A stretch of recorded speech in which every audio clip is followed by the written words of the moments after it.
Praise God. Praise God. God is good all the time and all the time.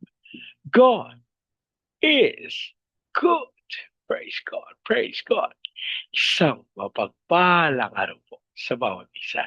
Sa pagkakataong ito, tayo po ay tutulog, lalapit sa ating Diyos na buhay ng may pananampalataya na kung saan may dalawa o tatlo na nagkatipon sa kanyang ngalan. Naroon siya sa kanilang kalagitnaan. Sa araw na ito, tayo po ay dudulog sa Panginoon sa ngalan ng bayan ng Magallanes sa probinsya ng Cavite. Ating hihilingin na maitatag ang altar ng ating Panginoong Yeso Kristo sa bayan ng Magallanes. May mutag sa atong mga kaigsuunan diha sa Visayas ug sa Mindanao. Bisan pa katong atong mga kaigsuunan nga anaa sa Luzon ug sa laing nasod. Dalaygon ang Ginoo sa walay katapusan. Ang ating pong pagsambay mula sa Aklat ng Mga Awit, ika-82 kabanata, ang talata po ay 8. O Diyos, ikaw ay magbangon at daigdig pagharian. Ang lahat ng mga bansa ay hawak ng iyong kamay.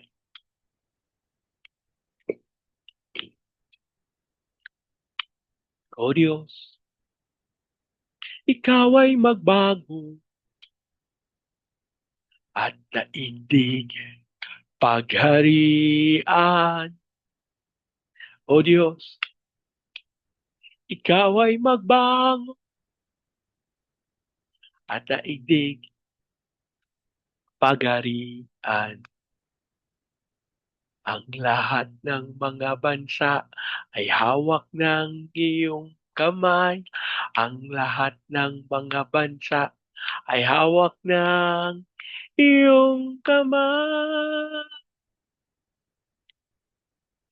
Ama naming Diyos na makapangyarihan sa lahat, kami po ay nagpapasalamat sa pagkakataon na minsan pang makadulog at makalapit sa iyong banal na harapan. Aba kami po ay nagpapakumbaba, humihingi ng tawad sa lahat naming pagkakasala. At kami dumudulog sa iyo ng paglilinis sa lahat naming karumihan at sa lahat naming pagkakasala. Habang kami din pong idinudulog sa iyo ang bayan ng Magallanes sa probinsya ng Cavite. Ang aming panalangin ng lahat ng altar at lahat ng kasunduan na ginawa sa Magallanes ng hindi ayon sa pangalan ng aming manunubos ay mapawalang bisa sa pangalan ni Jesus at ang aming giling sa pangunguna ng iyong Santong Espiritu maitatag ang altar ng aming manunubos sa bayan ng Magallanes.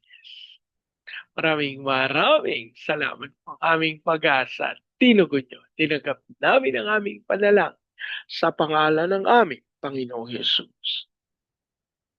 Amen. Amen. Amen. Amen. Amen. Amen. Amen. Praise God. Praise God. Ang atin pong pagbubulay ay mula sa Aklat ng Genesis, ka-40 kabanata. Ang talata po ay 1 hanggang 4. Minsan, ang tagapangasiwa ng mga inumin ng Faraon at ang punong panadero ay parehong nagkasala sa kanilang Panginoon na hari ng Egypt.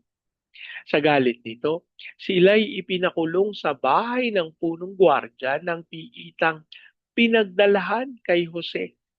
Si Jose ang naatasan ng kapitan na tumingin at maglingkod sa 2 bilanggo, kaya't matagal silang magkasama sa bilangguan. Ang Diyos po ang magpala ng kanyang buhay at makapangyarihang salita. Sa bahagi pong ito ng banal na kasulatan ay makikita na naman natin ang isang pabor para kay Jose sa loob ng piitan. Alam niyo po, yung pagkakalagay kay Jose bilang tagapamahala Yun po yung term na ginamit, ano po, ng buong bilangguan. Ay hindi basta-basta trabaho na sa ating palagay ay hindi pinagkakatiwala sa bilanggo. Sa kadahilan ng, aba, kung maiisipan ng bilanggo na, aba, inilagay ako sa ganitong kapangyarihan, di, magagawa ko kung anong aking gustuhin. Ano po? Pero, sa kadahilan ng tinataglay ni Jose, ang pagkatakot sa Panginoon. Mga kapatid, hindi po binaliwala nung kapitan ng bilanggo. Hindi niya binaliwala si Jose bagkus kanyang ipinagkatiwala yung responsibilidad. Alam niyo po mga kapatid, ito po paalala para sa mga kapatid natin na nagtatrabaho. Hindi po porket tayo wala sa simbahan o tayo po nasa pribado o nasa gawain sa responsibilidad na ipinagkatiwala sa atin. Mga kapatid, huwag nating iisipin na basta-basta sa tao lang tayo naglilingkod. Napakahalaga po na ating maunawa na ang ating paglilingkod higit sa lahat ay para sa Panginoon. Kaya, ako, sisiguraduhin po natin na may kaayusan. Sisiguraduhin po natin na may kapayapaan. Sisiguraduhin po natin na walang aabuso. Alam niyo po, bilang isang tagapanguna ng isang iglesia, isang katotohanan na hindi lahat ay matutuwa sa iyo. Ano po? Kasi, alam niyo po, ang mga tagapanguna, sila po ang binibigyan ng karapatan na mag-decide dun sa mga bagay na nakapaligid para doon sa mga naglilingkod sa Panginoon. Ano po? Kung wala sa landas ng katotohanan at katwiran yung pinagkatiwalaan, aba, di anong mangyayari dun sa kabuuan? Kaya alam niyo po, napakahalaga. Ito po yung sinasabi natin na ang pagtitiwala sa Panginoon at paglilingkod, yung paggawa ng mga gawain na ipinagkatiwala sa atin, aba,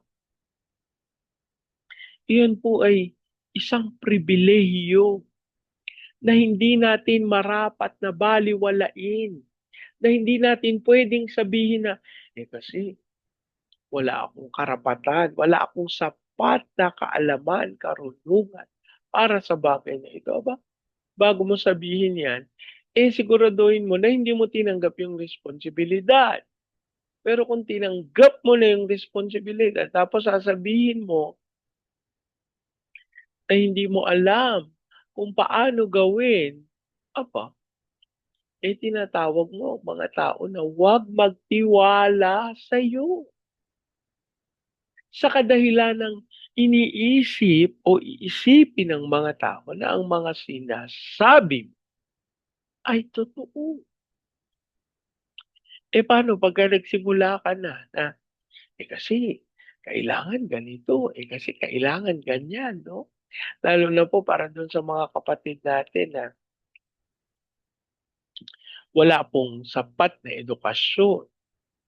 May mga kapatid po tayo na wala silang ganap na kaunawaan, lalo na dun sa o responsibilidad dun sa ating ginagawa, mga kapatid. Ito pong ating pananalangin araw-araw ay pribilehiyo at pagpapala galing sa Panginoon. Kaya hindi po natin ito pwedeng basta-bastahin. Hindi po ito pwedeng putyo-putyo. Tuwang-tuwa ako nung narinig ko yung term na yun, putyo-putyo. Ibig sabihin pala cheap, 'no? Huwag nating gawing cheap ang ating paglilingkod sa Panginoon. Do'n sa mga responsibilidad na ipinagkatiwala sa, huwag natin 'yun balewalain. Alam niyo po ang inyong lingkod, nagpapasalamat sa Panginoon. Do'n pong ipinagkatiwala sa akin ang responsibilidad ng pananalangin para sa buong Luzon. Nung una po iniisip ko, sabi ko, ano ba naman ang kaalaman ko dito? Marunong po ako magdasal, marunong po ako mag-pray.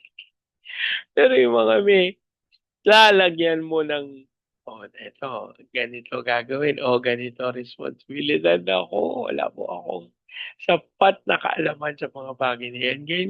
Gayunpaman ang inyo pong lingkod, tumatayo dun sa landas na matutupad at mapangyayari yung kalooban ng Panginoon.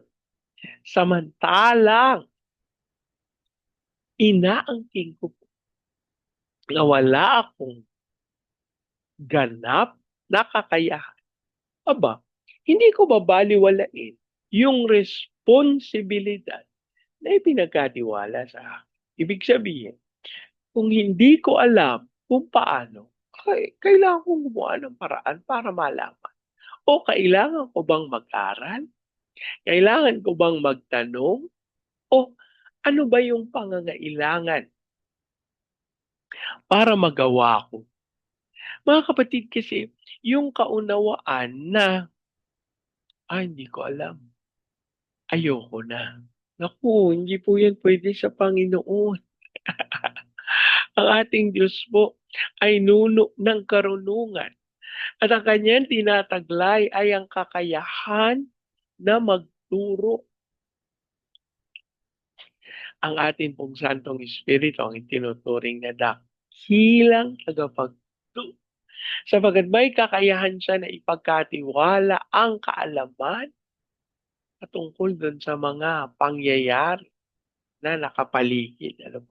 Alam niyo, ako'y nagpapasalamat sa Panginoon samantalang kapag binalikan po natin ang Genesis, makikita natin doon na ipinagharap o itinabi, dinala si Abraham sa tabi ni Sarah. Bakit ko ba dinidiscuss 'to? Kasi po, yung kaisipan at katotohanan na pagtataglay ng karunungan galing sa mga kapatid, nung pagkakataon na ipinangako ng Panginoon na sa kanyang pagbabalik, si Sarah ay mayroon ng anak na lalaki. Alam niyo kapagka tinignan niyo yan parang joke. Paano, sabi nga ni Sarah 'di ba, sabi niya, itong balat ko, itong itsura ko, nagkakaanak pa ako. Iniisip niya nga, sabi niya nga magpapadede pa ako. Pero kapag atin pong naunawa, ang Panginoon ang nagtakda ng lahat ng bagay. Alam niyo po, ang sabi ng banal na kasulatan, dinala si Sarah kay Abram, sorry, dinala si Eva kay Adan. Dinala si Sarah kasama ni Abram. Kapag tinignan natin, kakayahan at kapangyarihan ng Diyos ang kanyang ipinagkakalob sa mga sumusunod at naglilingkod sa kanya. So, ito nga po yung sinasabi ko doon sa mga single, mga kapatid. May tamang panahon po ang Panginoon para sa inyo. Kung kayo po ay nakarinig galing sa Diyos na kayo po ay makapag-aasawa, pero malapit na ako mag-40. Parang hindi ko matanggap na wala pa rin akong kabiyak sa panahong ito. Kapatid, isipin, kung inihahanda ng Panginoon, mainam na inihahanda ng Panginoon ang iyong kabiyak, aba, nangangahulugan lang ito na espesyal ka sa Panginoon. So, huwag mong balewalain yung kaisipan na yung panahon ng Panginoon, yun yung mangyayari, matutupad at masusunod sa buhay mo. Paano yung Bernie? Katagal-tagal na, magku-40 na ako. Paano pa yung sinapupunan ko? Yun nga yung halimbawa na sinasabi natin kanina, di ba? Na sinabi ni Sarah, magkakaanak pa ba siya? Katanda-tanda niya na. Pero sa panahon ay tinakda ng Panginoon, ipinagkaloob yung kanilang sungking. Mga kapatid, ang panahon ng Panginoon ay ang pinakamainam na pagkakataon. At ito po ang sinasabi sa atin nito, huwag tayong mabagabag, huwag tayong mag-alala, tayo'y pumanatag. Ano naman kinalaman niyang kay Jose? Kasi sa pagkakataon itong istorya na binabasa natin, dumating yung dalawang katulong ng hari na nagalit yung hari sa kanila. Kapag ating tinignan yung paraan, yung pagkakataon, aba, hindi kung sino-sino lang ang nagtakda niya. Siguradong ang Panginoon ang may kagagawan. Mga kapatid, ang panawagan ng Diyos para sa atin na maghintay sa kanyang panahon, sa kanyang pagkakataon. Ako po'y naniniwala, dumadaloy po ito sa ating buhay. At may pangangailangan na tayo patuloy na manghawakan sa katotohanan ng Panginoon. Hindi dun sa naiisip natin. At alam niyo po ako, nagpapasalamat sa Panginoon kasi yung anxiety na inilagay ng Panginoon sa aking puso ay para gampanan yung kanyang kalooban. At sa akin man sariling kaisipan, palagay ko hindi ko kaya mag-isa, palagay ko hindi ko ito magagawa. Pero sa pangunguna at pagsama ng Panginoon, alam niyo po may kasiguraduhan ako, hindi magpapabaya at hindi mag-iiwan ang ating Diyos na buhay. Ano ang kailangan nating gawin? Kailangang maitakda ang altar ng ating manunubos sa ating mga buhay, sa ating mga pamilya, upang mapangyari ang dakilang kalooban niya. Panalangin tayo. Ama naming Diyos na makapangyarihan sa lahat, kami po'y nagpapasalam. Kayo po ang patuloy na gumagamit sa buhay ni Jose upang aming ganap na maunawa, tanggapin, at maranasan ang iyong pag-ibig. Lord, ang aming panalangin sa mga kapatid na nangangailangan ng kagalingan, iabot mo po ang kapangyarihan na nagmumula sa iyo. Aming panalangin, ang aming mga kapatid na dumadanas ng hirap sa buhay. Ikaw po ang patuloy na manguna sa kanila. Kami po ay nananalig na ang pag-asa ay nagmumula sa iyo. Kahit sa pangalan ni Jesus, ikaw po ang patuloy na magkaloob ng puso, ng paglilingkod para sa iyong mga anak. At ang aming panalangin, walang anumang bahagi ng laman o ng kaaway ang magtagumpay sa pangalan ni Jesus. At Lord, kami po ay nananalig. Ikaw ang patuloy na magtuturo sa amin ng landas ng katwiran upang aming masunod ang dakilang kalooban ng ating Diyos. Lord, aming inilulog din sa iyo ang bayan ng Magallanes sa probinsya ng Cavite. Ang aming panalangin, ikaw po ang magkaloob ng iyong Espiritu at kapangyarihan, dumaloy ang iyong kaluwalhatian at mapangyari ang iyong nais. Lord, ang aming hiling, ikaw po ang patuloy na magkaloob ng kalakasan sa ministeryo ng pagsamba. Lord, ikaw ang umalalay sa kanila at patuloy na sumama maging sa aming ushering ministry. Lord, cause them to be joyful, thankful, glorious, victorious because of you. Amin din pong itinutulog sa iyo. Hallelujah. Bayan ng Magallanes, ang aming panalangin, dumaloy ang Espiritu at kapangyarihan at mapangyari ang kalooban mo.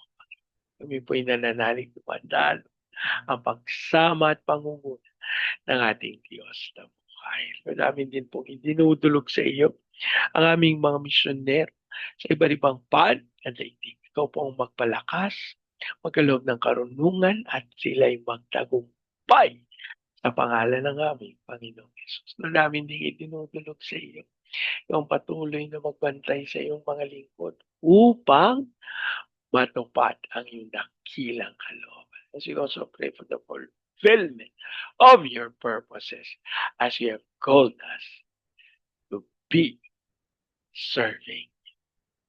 Maraming salamat. As we also pray, Panginoon, na dumalo ang kapangyarihan sa Baguio City, Cagayan de Oro, Legazpi, Manila, Pampanga, pati ilusan mo ng may kapangyarihan ang mga lugar na ito upang mapangyari ang dakilang kalooban. Lord, we declare the fire of revival. At ayan mong tumalay din ang iyong kaunlaran. Hallelujah. Sa mga manggagawa na patuloy na sumusunod at umaabot ng iyong kalooban. Lord, ang aming panalangin, walang kasinungalingan na kami magtatagumpay namin sa amin, kundi ang iyong dakilang kalooban. Dasalin po namin ang kalakasan, karunungan, kakayahan sa pagod. We declare the fullness of your blessings in Jesus.